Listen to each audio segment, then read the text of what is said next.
আসসালামু আলাইকুম দর্শক মণ্ডলী, চলে আসলাম আবারও আপনাদের মাঝে নতুন একটা ভিডিও নিয়ে চলে আসছি। বলে জমির ক্ষেত মানে লঙ্কার বাণী আর বিদেশি টাকা ঠিক কিন্তু একই রকম।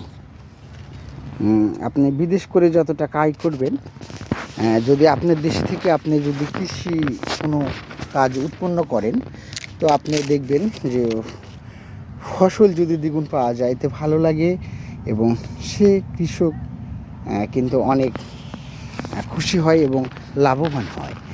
দর্শক মণ্ডলী, আসলে মূলত ভিডিওটা করা আপনাদের সামনে কিন্তু নিয়ে আসছি।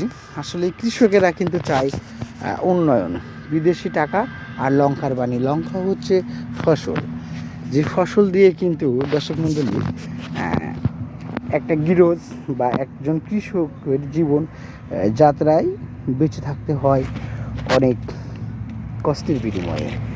অনেক শ্রম করেই কিন্তু একটা কৃষক সফলতা অর্জন করে নিয়ে আসে। সকলে ভালো থাকবেন, সুস্থ থাকবেন এবং যাদের ভালো লাগবে আমাদের ভিডিওগুলো দেখবেন এবং কোনো পরামর্শ প্রয়োজন হলে আমাদের সঙ্গে যোগাযোগ করবেন। এবং আপনারা যারা চারা নিতে ইচ্ছুক, আমাদের স্ক্রিনে দেওয়া নাম্বারে চারা নিতে পারবেন। ভালো থাকবেন, সুস্থ থাকবেন।